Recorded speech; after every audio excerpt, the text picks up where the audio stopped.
L'anime commence avec notre protagoniste, Takuto, qui s'amuse avec un jeu en ligne depuis son lit, dans sa chambre. Mais après quelques secondes, il perd connaissance. Peu à peu, il sent son esprit s'envoler vers un autre lieu, et lorsqu'il ouvre les yeux, la première chose qu'il voit, c'est qu'il se trouve dans un endroit qu'il n'a jamais vu auparavant. Mais au lieu de paniquer comme la plupart d'entre nous le feraient, il est incroyablement excité de pouvoir respirer l'air frais. Eh bien, quand on a des attentes basses, rien ne peut jamais vous décevoir. C'est alors qu'une femme s'approche pour le saluer. Takuto est stupéfait de la reconnaître, c'est Atu. Elle confirme qu'il a raison et l'appelle roi. On nous explique alors que, pendant que Takuto était malade, il jouait à un jeu de stratégie 4X dans un univers de fantasy sombre, Eternal Nation. Le personnage qu'il adorait le plus dans ce jeu était cette femme, Atu.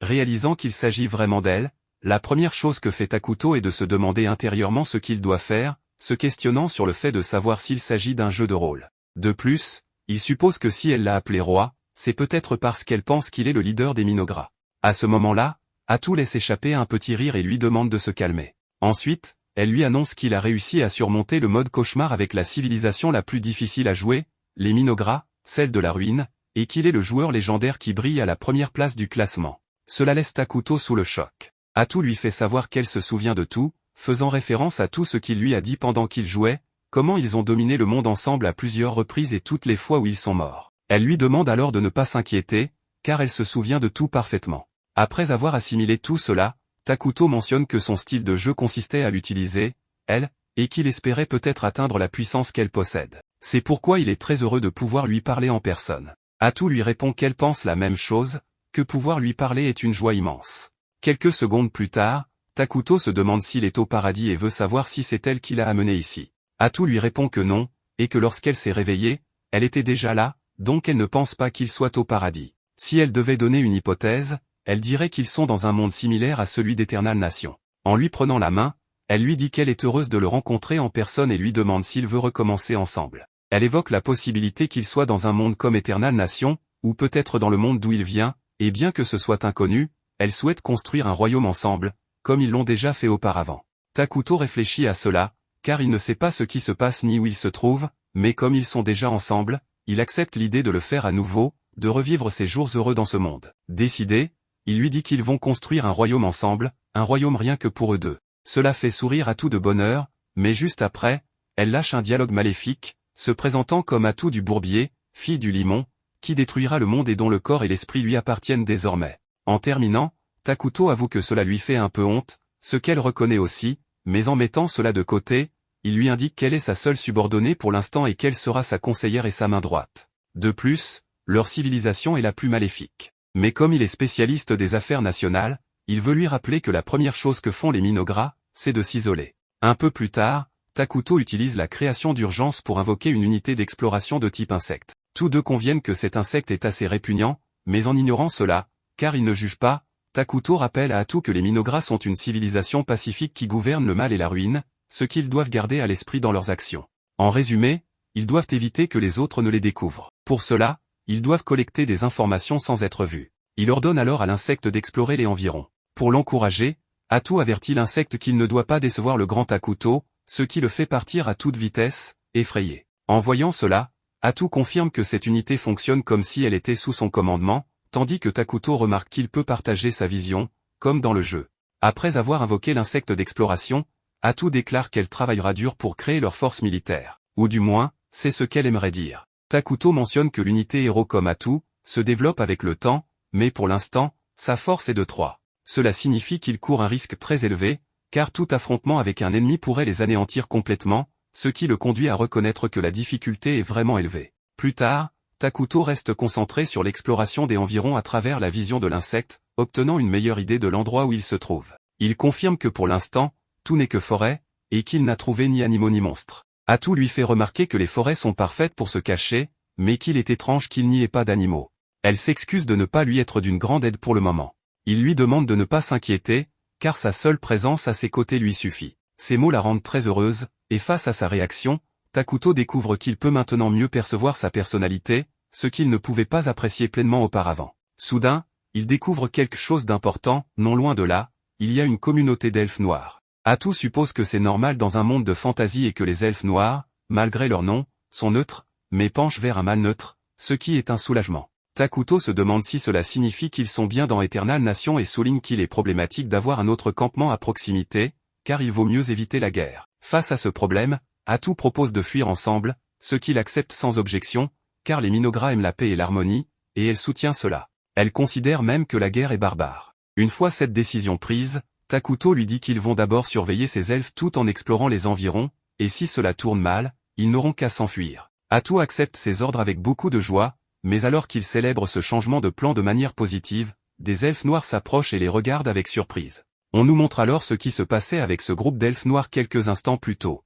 L'un d'eux dit à leur chef, le guerrier Jia, qu'il devrait abandonner ces terres maudites. Il veut aussi savoir pourquoi ils quittent la forêt. Jia explique qu'ils ont été expulsés de leur terre et n'ont nulle part où aller, et que les enfants ne tiendront plus longtemps. Comme il y a de la végétation dans ces zones, il pense qu'il pourrait y avoir de la nourriture. Un autre, nommé Emle, mentionne qu'aux confins du territoire inexploré d'Hidoragia se dresse une vaste forêt maudite, les terres maudites, et que selon les livres, quelque chose de très maléfique y a été scellé, ce qui empêche la vie de prospérer. Jia se contente de rire en entendant cela, pensant que ce ne sont que des superstitions, et souligne à quel point les arbres poussent bien ici. Il leur demande de ne pas abandonner, de ne pas perdre espoir, et que leur fierté et les esprits de leurs ancêtres leur montreront comment surmonter ces difficultés, bien qu'il admette intérieurement que cette forêt lui donne des frissons.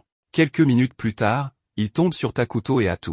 Leur première réaction est de se figer, ressentant une mauvaise impression face à cet être étrange. Jia pense même que Takuto est l'incarnation du mal et que ce qu'il fera désormais pourrait affecter l'avenir de toute sa tribu, il doit donc être prudent. En leur présence, il s'agenouille et se présente comme un elfe noir du clan Mazaram, nommé Jia Najev, le guerrier chef. Il reconnaît que la personne devant lui est très importante et s'excuse d'être entré dans sa forêt sans permission. Atu maintient son rôle et le félicite subtilement d'avoir reconnu leur position, puis leur demande la raison de leur présence ici. Jia répond que le clan Mazaram, des elfes noirs, vivait autrefois dans les terres centrales d'Hidoragia. Comme il commence à donner trop de détails, Atu lui ordonne de manière intimidante d'aller droit au but. Sous cette pression, Jia explique rapidement qu'ils ont été persécutés et chassés de leur foyer, ce qui les a conduits à cette forêt. Dans son esprit, il se reproche d'embellir leur situation, ressentant la peur que Takuto et Atu inspirent. Soudain, Takuto remarque qu'ils sont très maigres, et Atu commence à expliquer pourquoi. Sans perdre de temps, Jia indique qu'ils n'ont plus de nourriture et que, pour semer leurs poursuivants, ils n'ont pas pu se procurer de quoi manger, et cela depuis plusieurs jours. Pendant que Takuto réfléchit à ce qu'il doit faire, Jia se demande intérieurement pourquoi ils doivent en souffrir et ce qu'ils ont fait pour mériter cela, alors qu'ils veulent seulement un endroit où vivre en paix. Soudain, quelque chose roule vers lui, suivi de plusieurs autres objets, et il identifie une odeur sucrée. Takuto leur dit de prendre cela et leur demande s'ils connaissent les pommes, qui sont délicieuses et coupées en forme de lapin. En prenant une pomme, Jia répond que non, car ces fruits sont très différents de ceux qu'ils connaissent. Il hésite sur la conduite à tenir, conscient qu'il serait impoli de refuser cette offrande. Soudain, un elfe noir s'exclame que c'est délicieux après avoir mordu dedans, et les autres font de même, partageant le même avis. Comme si cela ne suffisait pas, Takuto leur annonce qu'il a aussi des poires et utilise un portail pour en faire apparaître plusieurs. Atu demande à Jia ce qui se passe, car le roi leur offre de l'aide et il ne fait rien. Jia heurte son front contre le sol en signe de supplication et explique qu'il y a d'autres comme eux qui ont fui jusqu'ici, y compris des enfants qui meurent de faim. C'est pourquoi il préfère donner ses fruits, offerts avec tant de bonté, aux autres plutôt que de les manger lui-même. Takuto, pris de compassion, commence à accumuler une montagne de fruits devant les elfes noirs. Pendant que la nourriture s'entasse, Atu s'agite légèrement. Elle pense au fait que les elfes noirs sont méprisés pour avoir renié la lumière. On dit que ceux du clan de la lumière leur ont permis de vivre, mais ils ont été forcés de vivre dans l'ombre, loin de la lumière. Personne ne leur offre jamais d'aide, alors en voyant une telle quantité de nourriture, Atu ne peut s'empêcher de demander à Takuto qui il est. Il ignore sa question et insiste pour qu'il prenne la nourriture. Nous voyons ensuite que les elfes noirs qui attendaient encore essaient de tenir bon, et comme par miracle, Jia arrive pour leur annoncer qu'il a trouvé de la nourriture. À partir de là, il la prépare pour nourrir les enfants, et tous sont soulagés d'avoir pu tenir jusque-là. Une des filles demande à Jia d'où vient toute cette nourriture, et il répond qu'elle a été obtenue par hasard, tout en gardant en tête l'image de cet être mystérieux. Le soir, l'ancien Moltar s'approche pour le féliciter de son bon travail, car les fruits qu'il a rapportés sont exquis. Mais il veut savoir ce qui s'est réellement passé. Après une courte pause, Jia lui raconte qu'il a rencontré une créature légendaire au cœur de la forêt, et que Emle avait mentionné qu'un tel être était scellé dans les terres maudites. Moltar suppose qu'il s'agit du roi de la ruine et explique que certaines légendes et livres anciens parlent de cela, disant que lorsque le monde atteindra sa limite, le roi de la ruine apparaîtra, apportant la perdition à tout et forçant le monde à repartir de zéro. Il précise qu'il ne sait pas si cette information est vraie, mais qu'il ne peut pas affirmer qu'elle est fausse non plus. Il ajoute que cet être ne leur a pas donné son nom, mais qu'il l'a trouvé si terrifiant qu'il pourrait bien être le roi de la ruine, un être qui semble échapper à leur compréhension. Cependant, une jeune femme le servait et traduisait ses paroles. Moltar remarque que, même s'ils ignorent s'il s'agit ou non du roi de la ruine, il est certain que ce n'est pas quelqu'un de bien.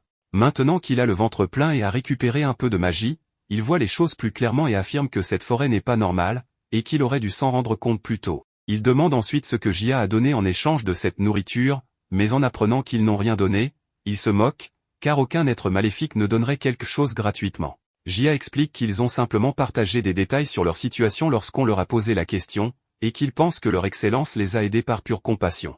À ces mots, Moltar insinue que Jia a été ensorcelé par cet être maléfique, ne comprenant pas pourquoi il l'appellerait avec tant de respect. Jia lui rappelle qu'il mourrait de faim, et qu'un tel miracle justifie son respect, même s'il s'agit d'un être maléfique, car sans lui, ils seraient probablement tous morts. Comprenant mieux l'ampleur de la situation, Moltar s'excuse pour ce malentendu et annonce qu'il ira négocier avec ce roi, car il doit assumer son rôle de leader. Revenant à Takuto et à Atou, cette dernière reproche à Takuto d'avoir gaspillé de la magie pour invoquer toute cette nourriture. Il répond qu'il a eu pitié d'eux. Elle le gronde pour ses excuses simplistes et lui rappelle que leur civilisation vient de naître et qu'ils ne savent même pas ce qui les entoure. Comme elle fait la moue de colère, Takuto lui dit qu'il accepte de faire tout ce qu'elle lui demandera en compensation. Elle trouve cela excessif, se calme et essaie de mieux formuler ses mots. À peine Takuto lui dit qu'il a besoin d'elle, elle change complètement d'attitude pour lui montrer sa loyauté absolue. Laissant ce sujet de côté, il lui parle d'un problème, il n'a pas réussi à bien communiquer avec les elfes noirs. Bien qu'il puisse parler normalement avec elle, face aux autres, les mots ne lui viennent pas correctement, car il n'est pas doué pour communiquer. Alors qu'ils se morfondent à ce sujet, Atou essaie de le réconforter comme elle peut, pendant que l'insecte les observe. En ce moment, le vieil homme demande à Jia s'il est prêt à revoir le roi, car il leur a déjà donné un peu d'aumône, pour ainsi dire, et on ne sait pas ce qu'il demandera en retour plus tard. Jia en doute fortement, car le roi n'a rien mentionné à ce sujet. Le vieil homme insiste sur le fait que, d'une manière ou d'une autre, le roi finira par demander quelque chose, car c'est ainsi que fonctionne ce monde. Cependant, Moltar est conscient qu'il faut continuer à profiter de la bonté du roi tant que possible, car s'ils quittent la forêt, ils erreraient à nouveau dans le monde et il leur serait très difficile de trouver de la nourriture. Le vieil homme lui rappelle qu'ils sont venus sur le continent obscur pour établir un royaume où ils ne seraient plus persécutés. Et il se pourrait que ce soit leur dernière chance. Il espère que Jia réussira, car l'avenir de tous en dépend.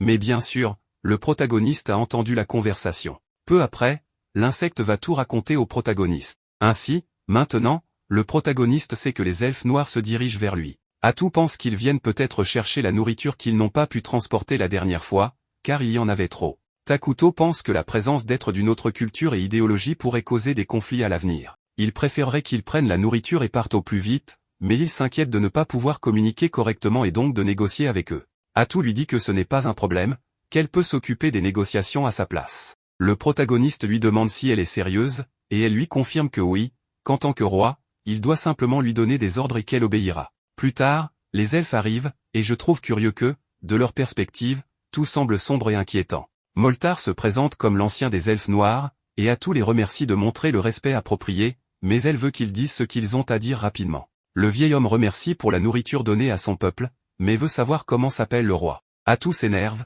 mais le protagoniste lui donne le feu vert pour révéler son nom. Elle précise qu'il s'appelle Takuto, seigneur de l'Apocalypse et roi de la ruine, et qu'à partir de maintenant, ils devront s'adresser à lui comme le roi Takuto. De plus, elle donne son propre nom et indique qu'elle est inférieure au roi pour qu'il ne la traite pas de la même manière. Le vieil homme remercie pour ces informations et promet que tout son peuple se souviendra de leur nom. Le protagoniste est très heureux de cela, et Atou leur demande de prendre la nourriture avant qu'elle ne se gâte. Cependant, l'ancien elfe veut savoir comment ils peuvent rendre l'appareil. Atou précise qu'ils n'ont rien à offrir, doutant qu'ils aient quelque chose qui puisse satisfaire le roi. Le vieil homme semble indécis, un peu nerveux, alors Atou lui demande s'il mijote quelque chose. Il assure que non, que ce n'est rien.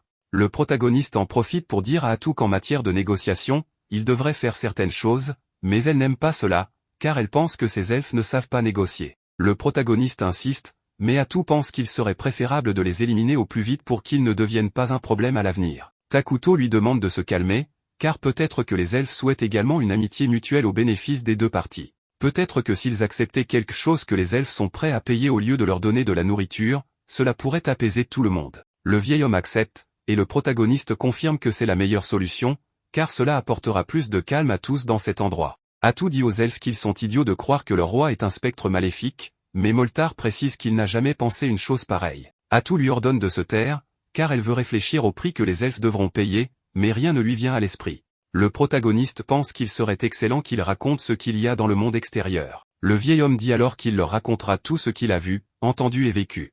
Atou trouve cela parfait et précise qu'une fois l'accord conclu, ils devront quitter la forêt, ce qui fait trembler Jia. Le protagoniste sent qu'il comprend mieux ce type que le vieil homme, mais Moltar demande plutôt qu'on leur accorde la permission de rester dans la forêt. Atou refuse et leur interdit de raconter ce qu'ils ont vécu ici. Jia s'oppose, mais le vieil homme lui explique que si c'est la volonté du roi, ils doivent obéir. Moltar remercie et se retire, mais le protagoniste se demande s'ils font le bon choix, car s'ils quittent la forêt, ils risquent fort de mourir. Mais à la dernière seconde, il leur dit d'attendre et leur propose de devenir ses citoyens, ce qui surprend même Atou. Elle lui demande ce qu'il fait, et Takuto pense que le système des réfugiés serait une bonne option. Le protagoniste sait que les elfes noirs ne sont ni bons ni mauvais, mais s'ils les acceptent comme réfugiés dans leur civilisation, si cela fonctionne comme dans le jeu, ils finiront par devenir aussi maléfiques que lui et Atou.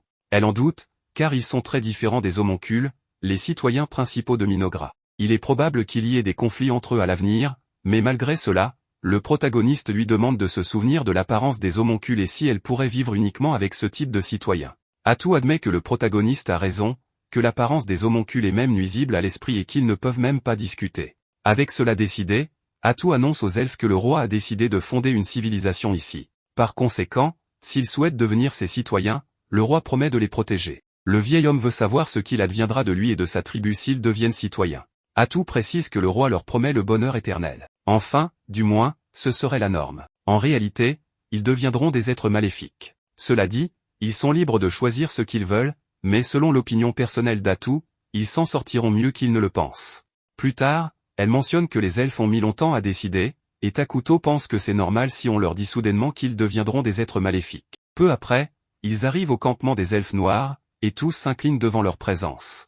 L'un d'eux s'évanouit même. Jia leur ordonne de ne pas regarder le roi dans les yeux, car ce serait un manque de respect. Une fois le roi assis sur son trône, Atou les déclare tous citoyens de Minogra, la nation du roi Takuto. Une option du jeu apparaît pour le protagoniste, lui demandant s'il accepte de les prendre comme citoyens, et bien sûr, il accepte. Eh bien, maintenant, officiellement, Minogra a été fondée. Jia se demande si c'est tout, car elle ne ressent aucun changement en elle, mais soudain, elle commence à ressentir quelque chose de très étrange. Oui, elle commence à ressentir de la haine envers ceux qui les ont persécutés et méprisés pendant si longtemps. Tout le monde ressent la même chose, mais peu après, ils comprennent que c'est le bonheur qu'on ressent lorsqu'on est pris en charge. Tous les elfes, désormais satisfaits du roi, commencent à scander son nom. Quelques jours plus tard, le protagoniste est sous le choc, car en regardant la carte, ils ont découvert qu'ils ont commencé dans une position désastreuse, car sur le continent où ils se trouvent, il existe déjà 2 grandes nations. Le royaume sacré de Qualia, appartenant à des humains qui vénèrent Arlo, leur dieu sacré.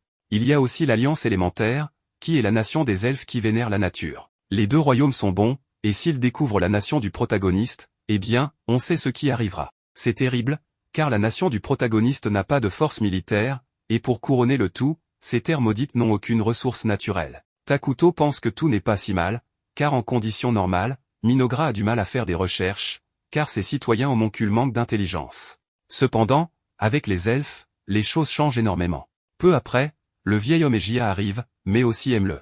Jia explique qu'elle est très intelligente et connaît beaucoup d'histoires, ainsi que des choses sur d'autres nations. Aime-le sera d'une grande aide pour le roi et pour ses recherches. Atou remercie pour leur coopération et leur demande de ne pas être si formels, car le roi n'aime pas ces choses-là. Elle précise également qu'ils travailleront à des postes clés pour l'administration de la nation. Moltar s'occupera des affaires publiques, et comme il utilise la magie, le roi attend beaucoup de lui. Jia restera chef guerrier et dirigera les forces de Minogra. Jia accepte avec plaisir et dit qu'elle fera toutes sortes d'atrocités au nom du roi, ce qui déstabilise beaucoup le protagoniste, car en réalité, il est très opposé au conflit. Pauvre elfe, je ne comprends pas pourquoi le roi de la ruine et de la malveillance est si pacifiste. Atou leur demande de bien se reposer, car ils devront d'abord récupérer leurs forces. Ensuite, ils devront construire beaucoup de maisons. Moltar promet d'être utile, contrairement à Jia et sa force brute. Cela crée un conflit entre les deux, car ils commencent à dire que l'un est meilleur que l'autre. Atou informe le protagoniste qu'ils sont peut-être trop passionnés par le travail. Takuto pense qu'il serait alors préférable d'aménager le terrain en profitant de leur énergie.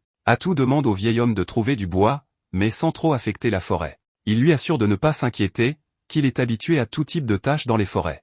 Une fois de plus, Jia ne comprend pas pourquoi le roi de la ruine ne cherche pas à détruire la forêt, mais bon, pour couronner le tout, le protagoniste leur demande de ne pas oublier de reboiser. Les elfes ne comprennent pas, alors Jia demande ce que c'est. Takuto trouve cela curieux. Selon lui, le niveau technologique des gens de ce monde se concentre plus ou moins sur la construction de forteresses. Peu après, Atu demande aux elfes s'ils connaissent la magie militaire et les 6 éléments principaux. Moltar dit connaître les 4 éléments, car c'est la base de la magie. Emle dit n'avoir jamais entendu parler de l'utilisation de la magie militaire par les autres nations. Avec cela, le protagoniste comprend que ce monde n'a pas encore atteint le niveau des 6 éléments principaux, c'est-à-dire qu'ils sont en retard par rapport à d'autres technologies, ce qui est étrange d'une certaine manière. Le vieil homme demande s'ils ont un niveau de technologie magique inférieur à ce que le roi attendait, et Atu répond que oui. Cependant, ce n'est pas grave, car ils pourront surpasser les autres nations lorsqu'ils parviendront à s'améliorer. Mais revenons au sujet principal, elle explique que reboiser, c'est planter des arbres dans les terres exploitées. C'est important pour préserver les ressources, et oui, cela fonctionne même dans la vie réelle. Emle mentionne que le niveau de technologie magique n'a rien à voir avec planter des arbres, ce à quoi le vieil homme répond que c'est vrai, car les arbres mettent des siècles à mûrir. C'est là qu'Atu précise que reboiser utilise les éléments principaux pour accélérer leur croissance. Et oui, c'est une connaissance et une sagesse apportée par le grand roi Takuto. Le protagoniste sait que ce n'est pas vrai, mais elle continue à vendre du vent en disant que le grand roi connaît beaucoup de sujets, qu'il possède une grande sagesse, et elle leur dit qu'ils devraient se sentir chanceux d'être ses citoyens. Emle demande si les fruits qu'ils leur ont donnés précédemment ont également été créés par le roi, et Atu répond que oui, qu'en fait, elle adore les raisins. Elle demande si les raisins sont le fruit violet et mentionne qu'elle a planté leurs graines, qui commencent déjà à germer. Cela choque le protagoniste et Atu, car Takuto avait oublié que les fruits qu'il leur avait donnés venaient du monde moderne, ce qui signifie qu'il peut créer en urgence des choses qui n'existaient pas dans le jeu. Il essaie, et effectivement, il parvient à faire apparaître une pièce de monnaie. Avec ce pouvoir, le protagoniste sait que tout sera plus simple, car il pourra fabriquer de la poudre à canon, des métaux et même de l'essence. Le problème est qu'il faudra beaucoup de magie pour cela, mais le sourire de Takuto en dit long. Elle le demande si elle n'aurait pas dû planter les graines, mais Atu lui dit que non. En fait, elle la félicite pour l'excellent travail qu'elle a fait. D'un autre côté, cette blonde, qui semble être une sainte, dit qu'il y a des présages d'apocalypse venant des terres maudites du continent obscur. Cela est évidemment mauvais pour les deux nations, mais un cardinal vient d'arriver pour lui signaler que des barbares sont apparus dans le nord. Elle sait qu'elle doit se mettre en route, car quelque chose commence à se produire dans ce monde.